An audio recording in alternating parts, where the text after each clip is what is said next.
Hello and welcome to the last episode of Debate This for 2025, the last episode of Season 8, and traditionally the week after we do our holiday episode is sort of a week off for us. So this week we are releasing the recording of a live show we did at Tekko, Pittsburgh back in July. This was actually the biggest live show that we have ever done, or at least that we've done so far. It was a really great time. Unfortunately, Kyle was not able to join us because it is really difficult to get him across the country for one single thing at a time. But Andrew, Todd, and I still had a really great time, and the folks in Pittsburgh were awesome. So very excited to share this with you. A couple of things. One, you will hear us reference a PowerPoint a number of times throughout this recording. You can find a link to view that PowerPoint in the show notes of this episode.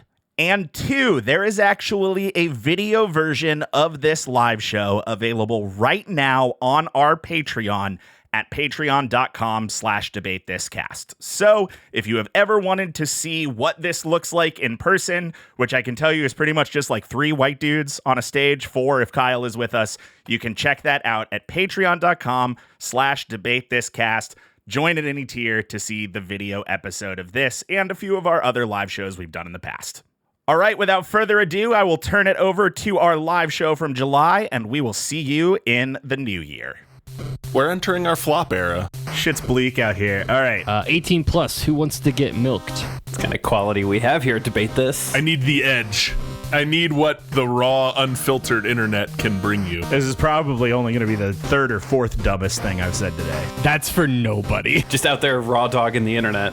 Way more hog than I expected. It's about as much hog as I anticipated. This is going to be one of those episodes, isn't it?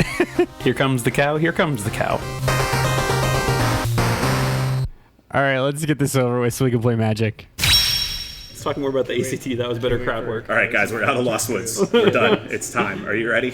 Yeah, Are man. you ready? Sure. How do we sound? Are we loud enough? Can you guys hear us? Are we good? Hell yeah. Cool. Have any of you guys heard of our podcast before? You can lie. Awesome. Yes. Everyone claps. Yeah. Every day at work. Oh, man. Yeah, brother. All right. Well, let me give you the quick rundown. We are a podcast called Debate This. We're a podcast that's mostly comedy, but we say we're about comic books and video games. What we really do is argue the dumbest questions that we can come up with, basically as hard as we can. And we've been doing this for a long time. We have one other host who isn't with us today because it costs a lot of money to fly him across the country to be with us, but he already took the ACT. He already took the ACT, yeah. Do they do the ACT in Colorado, or is that SAT territory? No, that's SAT territory. Yeah. That side of the Mississippi is SAT. Oh, yeah. They don't do it here. That's the point. I took both. All right, let's move on. Yeah, okay, so anyway, here we go. Hello, and welcome to Debate This, a podcast where no one is right, but someone is definitely wrong. In this show, we take time out of our busy adult lives to talk about comic books, video games, and how if I were to plan an anime convention in Pittsburgh, I would call it Yinzakai. That's good. That is pretty good. The laughs were more sarcastic than I was expecting. I thought I would get a genuine chuckle. Anyway, okay, so today we are here to debate an important question. We were invited to Tekko here in Pittsburgh to determine what real-life job would make the best JRPG. Now, we asked this question at a show in Columbus, and when I said that, the first thing I heard from the audience was, "What's a JRPG?" So I need to make sure, do people know what a JRPG is? Yes. Okay, dope. Just in case some of you don't, Andrew, could you give us a tight 30 on what a JRPG is, please? A role-playing game, usually featuring elements and other things inspired by anime and other games manufactured out in Japan. Okay, that's pretty much it. I don't have any... That's an answer with no bits. Todd, anything to add? Not a bit. Okay, all right, great. Well, normally, the J... much like the T at ACT, the J in JRPG stands for Japan. Today, the JRPG will stand for job. Good. Yeah, so with me today to pitch their job RPGs are my co-hosts Andrew Red Up the Place Henderson and Todd Kennywood's Open Thomas. I don't get redding up is a specific type of cleaning up. Yeah, Where you're picking up. it's what you do when the family's coming down. Yeah. Is this a regional thing that I don't understand? Yeah, it's- Okay. That's Yeah, fair. our podcast, we are from mostly Ohio, but the two of us are from Pittsburgh, and I just needed to take a brief moment to make sure that Todd how, like- felt left out. You know, like when you go see a concert and everyone, and then the artist is like, "Yo, Pittsburgh!" That's what we're doing. This is what we're doing. You know yeah, those. yeah. Fair. I almost wore my Crosby jersey today just to do it. Yeah. Okay. So Right. anyway, job RPGs. I have not heard anything that they are about to pitch me. I have my questions. They have their answers, and this is an interactive debate. So please feel free to react, yell, scream, boo, cheer. Don't encourage them too much. But question number one for you guys today: tell me about the boring office job you're turning into an RPG. What's the job? What's the goal of the game? And how will you brand it? Andrew, we'll start with you. Before I get into the bit, we have this is mostly a visual medium. If you cannot see the screen, feel free to move closer. We won't feel bad because it's God, it's They're all so the way far over away. there. It's so far all the way away. over there. Okay, boy, I really hope people get the Mad Men reference that I'm about to do.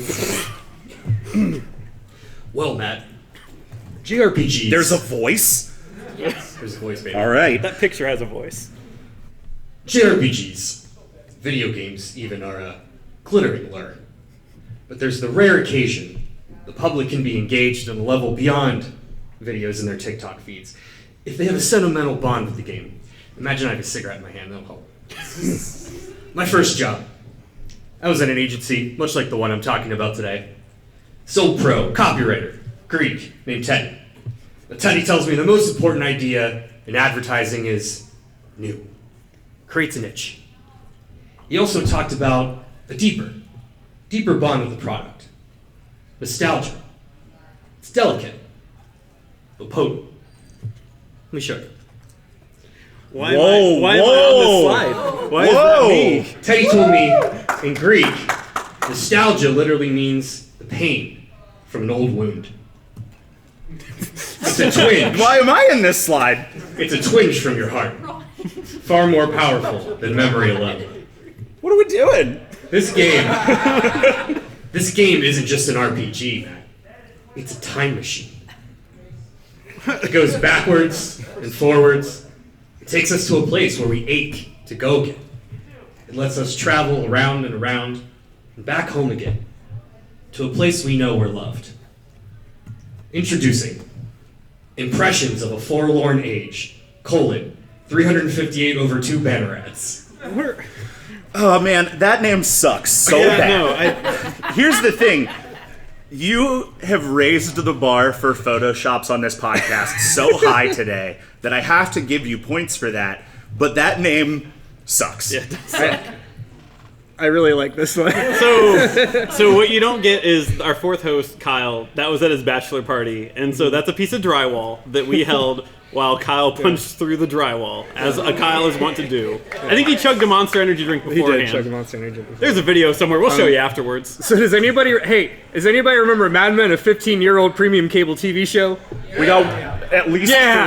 At least We got one. three. The crowd goes mild. Yeah, good. All right. So the job is advertising. You got it. Yeah, I got that. Can you, one more time, give me the full title, because I can't read it from here. Yeah. It's Impressions of a Forlorn Age, 358 over 2 banner ads. All right. Okay. Todd, what have you done today? I'm not doing a voice. Oh, well, that's an won't do- improvement. in Well, my actually, you know what? I'm not going to lie to you. It might not be an improvement. It might be Well, points away. Voice might be points away. helping. Might be points away.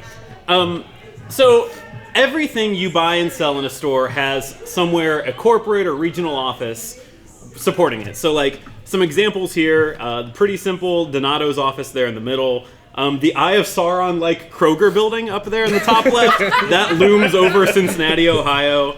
The bottom right is a Chipotle regional office, which is ironic because it's in our hometown of Columbus, 5 miles away from the worst Chipotle to ever exist on the face of That's this true. planet. I can confirm it is the worst Chipotle. Yeah. The building from the bottom left that looks like the Lumen headquarters from Severance, that's actually CVS's headquarters, which kind of fits.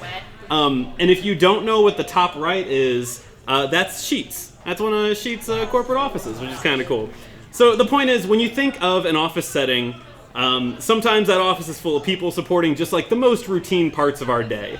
That's why my JRPG is going to put you into one of the most important and overlooked roles in society, and that is in the role of a regional sales manager for a home flooring and supplies store. I get it. That's what we all want to do. That guy gets it too, and I love that. Yes, your goal is going to be to do outreach to potential clients and then support the on-site teams completing high-priority sales projects.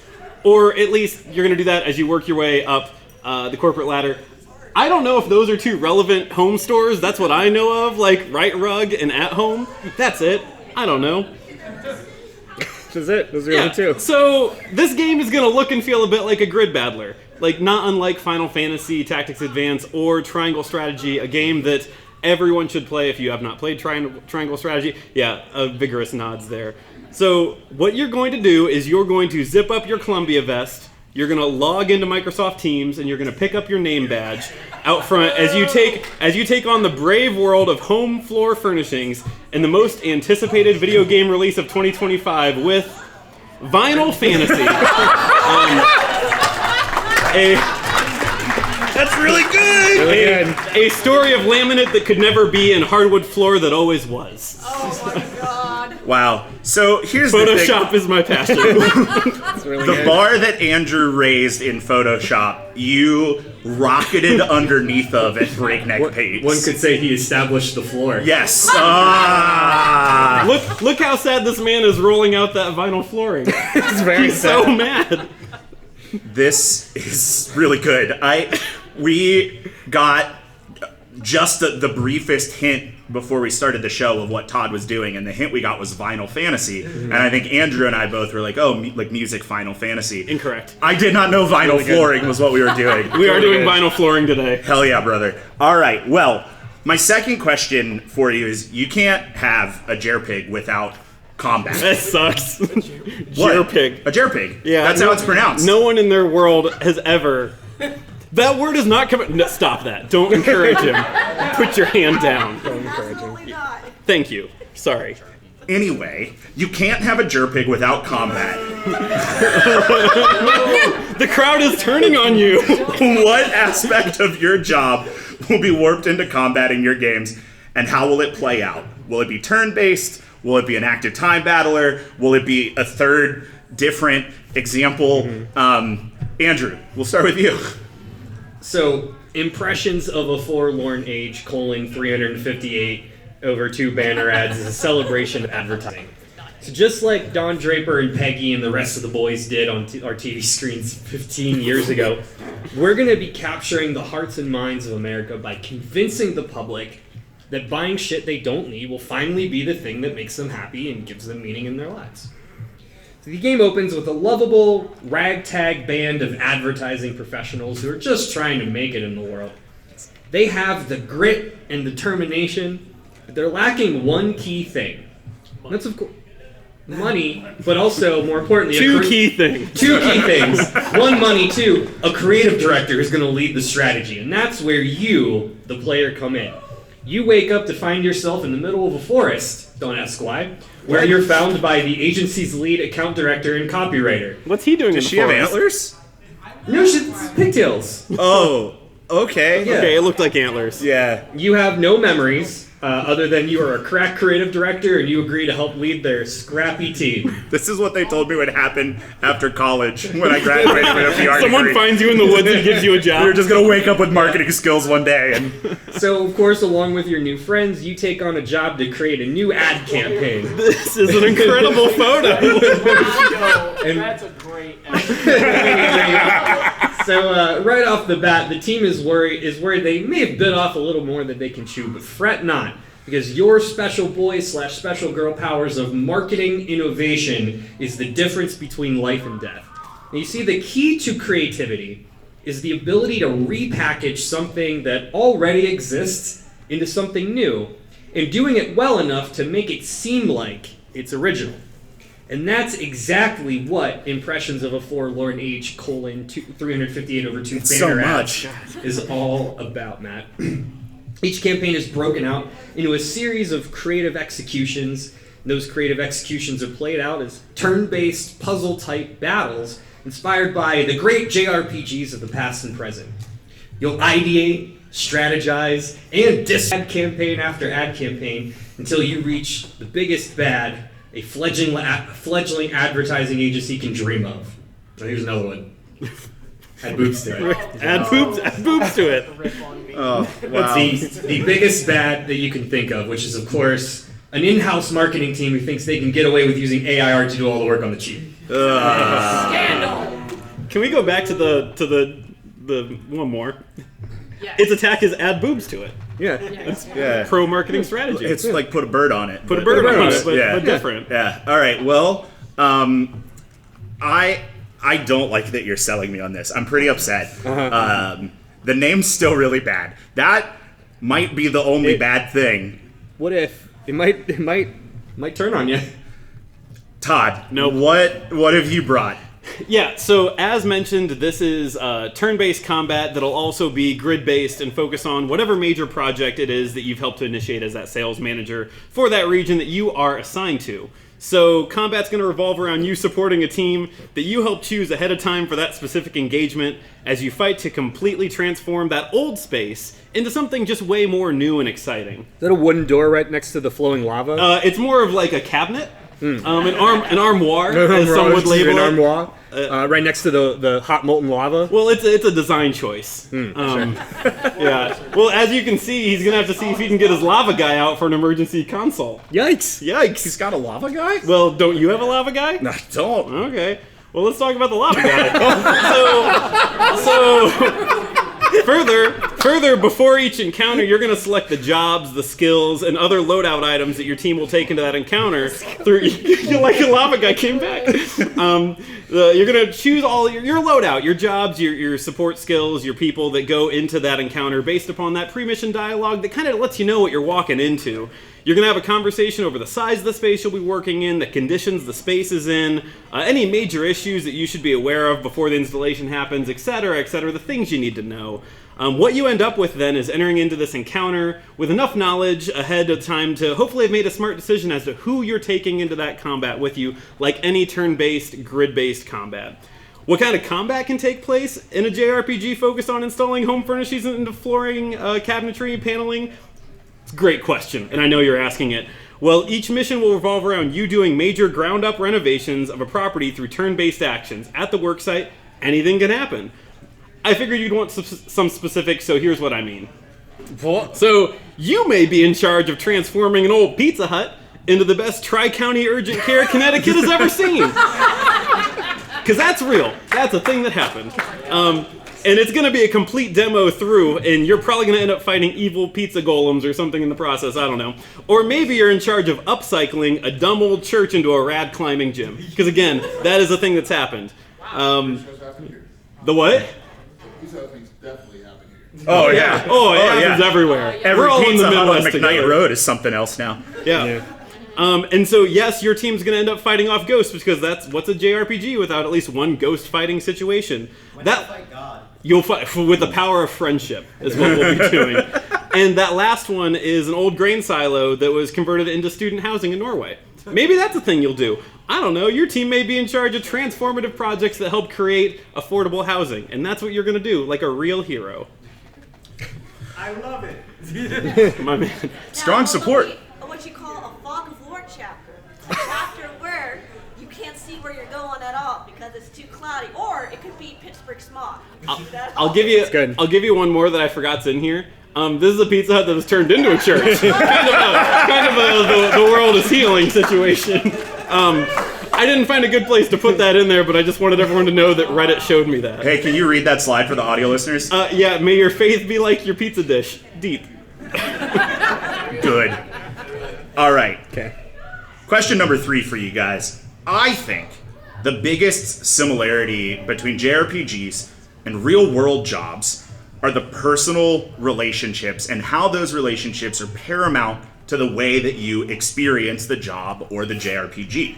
So tell me about the supporting cast of characters in your games and how building a relationship with these NPCs will play in the gaming experience. Andrew, we'll start with the banner ads one.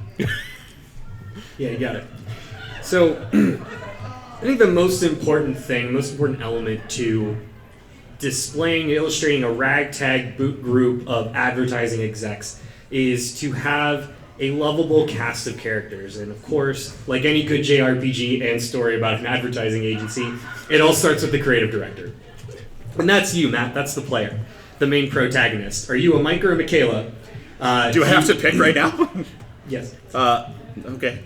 So you start out as the nameless protagonist slash stand-in. Nameless? It's Mike or Michaela. You just said That's that. the default name. Oh. Okay. Every pro tag has a default name. You get it. They have special boy-girl powers, and they have, of course, knowledge of all of the video games that you're playing because it's you, the player. Weaknesses: you can't speak or react in cutscenes. It's very important. Protagonists are not allowed to react in plot. And finally, your special ability is mood board. You can inspire your entire team with provocative concepting. So let's get into the side characters here. So we met a few of them already. We've got Thomas, aka Thomas Fine, Rodriguez, who is the account manager.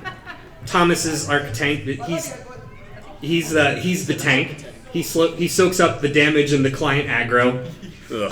Thomas, much like myself in my day job, apologizes for a living. And much like also my day job, secretly hated by everyone, especially himself. Also Ice, the weakness. Oh, ice vulnerability. Yeah, like ice magic. Yeah, ice magic. Oh, okay. Special Not what I ability thought is... you meant. Yeah, not what I thought you meant either. Nope. Special ability is wine and dine. Oh, yikes. Yeah, yikes. Special ability is wine and dine. Reduce all incoming damage by 40%. Yeah, that's good. I like then that. we've got on our main team here, we've got Sarah Jackson, the copywriter, our support archetype, cooking up snappy headlines for the team to augment their powers and abilities. Loved by everyone, internal teams and clients alike. Unfortunately, constantly going over billable hours. I hope this is landing for somebody. Thank you for the reaction. Psychic damage in the audience. Special ability is meme reference. Sure. Increased damage with meme references. Oh, there's more. We've got our seasoned art designer, Evelyn Beaumont, our archetypical damage dealer, DPS. The design's so crisp, so readable, you'll burn your eyes straight through your head. Strengths, a corporate subscription to Adobe Illustrator. Weaknesses, clients are stupid, and so are you. I can't even put into words the amount of strength that comes with an annual subscription to Adobe Illustrator. No, a corporate subscription, Corporate no less. subscription, yeah, exactly. We've got our project manager, T1M. He's a robot and a healer. Good. Strengths is a robot. Weakness is he hates Jira because he's a robot. Special ability is burn rate meeting. If you know what that is, you think that's funny. Next What a we've sell. got, next we've got Jersey Douglas, the UX expert. Our support DPS. This is the guy that says a lot of words on a Zoom call. His weaknesses is resisting the urge to not say more words on a Zoom call. Special ability, thought leadership. He posts on LinkedIn a lot. And finally, we've got Ichiban Kasuga. It's Ichiban from Like a Dragon. Yeah, it's just Ichiban from Like a Dragon. Yeah. All right. He knows HTML and JavaScript. That's just good. You get it? Okay, sure. Oh boy. Okay. That next slide had a lot of text on it. There's a lot there. Well, so can I just go? Yeah, you can just go, buddy. So what's really funny is like we don't show each other these slides, and what I just saw happen on your 3 is about to happen again. Oh, so, no. Anyone who's played a JRPG knows it comes down to selecting the right people into the right seats, maxing out those relationships, maximizing that synergy. And if you're gonna deliver on a high quality product, you're gonna need a high quality team. Let's run through who you're gonna work with. John, the site foreman, he's a guy you might have. His specialization's mid-range combat. Andrew and I did not look at these slides before we did this. Strengths, battlefield control, combat buffs, hand is gun. Weaknesses, low defense, is quietly anti-union, and refers to his wife as the old ball and chain. Yeah, John. That is a weakness. John is tough to deal with. Cheryl there, an animal control expert. Specialization, frontline engagement. Strengths, combat advantage against animals, can turn into a dragon sometimes. I don't know. I think that's what Corinne does. Oh, yeah. Perfect. Nailed it. Weaknesses, complains about the office coffee quality, and wants everyone to join their kickball league. Will not shut up about the kickball Also league. classic Corin. Yeah, Cheryl in her kickball league need to really comment. We got Cash, the residential demolitions consultant. Specializes in targeted AoE damage, very pro-union, pro-trades, brings snacks to share. Cash is pretty cool like that. Weaknesses, won't stop wearing loose-fitting clothing on the work site. It's kind of a big deal. And keeps trying to get people to follow their Substack. No one wants that. Cash has got to cool it. We've got Logsden, regional HR representative. That spelling is a crime. Yeah, it is a crime. Don't look at it. It gets worse the longer you look at it. Specialization, combat interrupts, and own team debuffs. That's a thing that an HR manager would bring to your team. Strengths, has a can-do attitude and tries to increase team synergy. Weaknesses, is insufferable. He takes that kickball league way too seriously. He tells people to call him Big Log. But he won't address that nickname is problematic. Also, everyone hates it. Waka's a good fill for that. Waka feels right. We've got Allison N, the interior design specialist. There's so many letters. I don't know what you're talking about. Specialization, transmutation spells, and cloaks property damage. She'll cover up all those unsightly fault lines. You won't really see them. Strengths, can create terrain-based debuffs and buffs. Specializes in spiritual cleansing and moonstones. Also has cool hair. Weaknesses, is vegan and will tell you about it often. Also, she laughs at Logsden's jokes. That is a tough. weakness. Lastly, Garrus Vakarian, lighting solutions expert. Specialization, he's an expert in lighting solutions. Strengths, nice to look at, is your work husband. That's not your choice, it's decided for you. Weaknesses, none. Garrus is perfect, shut up. Alright. The fact that you guys did the same joke with the same execution with no prior planning is upsetting, to say the least. I think we've been friends for too long. Yeah, we might be. We've reached the one shared brain cell just ping-ponging around up here. Yeah. Well, guys, I have a final question for you here today. We need to plan for the future of your suggested job games, and we've already got R&D cooking on a sequel. Unfortunately, the crew over at Research and Development has informed us that it'll be at least 8 to 10 business years before we can get that sequel out to shelves. So we need to release some supplemental content to your game's story. Some games have mangas, some games have straight-to-DVD movies. How will we bring more of your game's content to the masses? Andrew, we'll start with you. So, one thing I've noticed, especially in the recent years, is a lot of, in the board game world, we're seeing a lot more video game adaptations to board games, right? Like, I think with the popularity of like Dead of Winter, with like this really crunchy grid-based combat games, we're seeing more and more like the Dark Souls game, so to speak. So we felt like this was a good direction to go, specifically with a lot of inspiration from Frosthaven. Is anyone who's played that banger of a game? On sale on Steam right now. Thank you. Frosthaven specifically kind of taking a winter theme. So we felt like this would be a good direction in the Impressions on a Forlorn Age universe. This kind of like winter-themed expansion. So we're calling it Frost per Mille. Come on, man. Come on. Who's that for? It's for me. Yeah, it is for you. So Christmas Crom. Christmas Crom is a thing. Christmas Crom can't hurt you. He's not real, except for he kind of is. If anyone's played Fire Emblem Heroes, it's very real. Absolutely. Hell yeah. I figured Christmas Crom would get one person. So that's it. That was a wind up for Frost per Mille. If you got that joke, we'll be friends. If not, I'm sorry. Wow, Frost per Mille is really upsetting. As somebody who went to college for an advertising adjacent degree, everything that you've said today has hurt my feelings personally. You're welcome. All right. Todd, what do you have? Yeah, my answer's bad. But it's right. And it sucks. And it's one word, but it could be two words, but it's one word, and that's Battle Pass. We're going to do Battle Pass. Because, like, okay, hold on, there's an image you're going to see. Yeah, don't. Christmas crumb is Good job, better. everyone. Yes, get him. You exposed finish your game is a good insult for battle passes. You exposed us as Christmas Crom without our consent, so I don't want to hear anything. It's a war So crime. we're gonna do new missions throughout the year, and at least one we're working on right here is going to be a transformation of a Toys R Us into a Spirit Halloween. We think that just works as a really, really good fall launch. Just various properties can become a Spirit Halloween. We know it. You've seen it. Alchemy-like, they transform before your eyes. And I think the best example that we can give you is we do have a title for our fall launch, and that is Final Fantasy, or the Vinyl Fantasy, The Spirit Within. That's really good. It is pretty good. It is pretty good. That's really good. All right. Wow. Okay. I gotta say, these are some really good answers. So stupid. Despite how the whole bit of this podcast is me telling you that your answers are bad, these are really good answers, guys. I need to come to a decision, and I would love it if here at the end of the answers you've given, you could just give me a quick little wrap up, a closing statement, if you will, on why I should pick your JRPG, I'm going to say it again, over the other. Yeah, whatever. Finish your game. Go ahead, Andrew.